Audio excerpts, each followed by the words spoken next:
Во ова трето издание на овој подкаст краток, во мое лично обраќање со лични ставови за различни ситуации и настани личности во Македонија, сакам да зборувам за еден тендер кој што е објавен неодамна од страна на РЕК Битола, од страна на Електростопанство на Македонија, а за кој што апел до мене стигна од луѓе во Бирото за јавни набавки, од каде што сметаат дека се работи за крајно сомнителен тендер. Сега за тендер кој што се разбира има своја шифра, таа е 18.416.2023, тендер кој што е за набавка на одредени материјали и кој што навидум, колку не ја знаете приказата по позадина, можеби не е ништо страшно, се работи за некои материјали за РЕК Битола.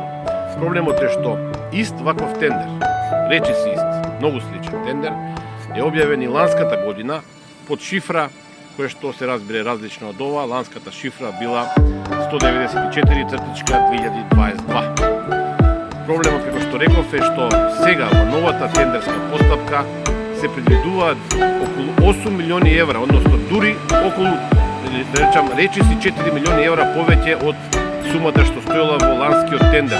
Според изворите во Бирото за јавни набавки, нема никаква причина за зголемување на оваа цена, особено не за речиси двојно зголемување, реков, од околу 4 милиони евра.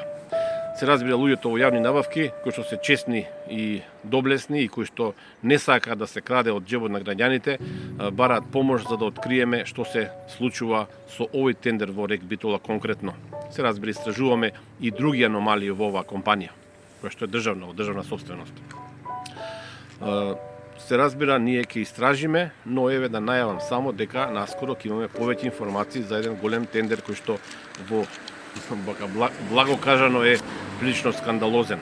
Инаку вечерва во Заспи ако можеш во 22:30 на телевизија Алфа заедно со мене и со колегата Драган Милосавлјевиќ, еден човек кој што е 20 на години присутен во македонската политика, да речеме и во врвот на македонската политика, имал своји падови, своји воздигнувања, човек кој што во моментов нема никаква функција, но кој што извонредно добро ги познава и актуелните политички состојби, но ја познава и историјата, а многу добро ги познава и луѓето, особено процесите кои што и се случуваат на Македонија.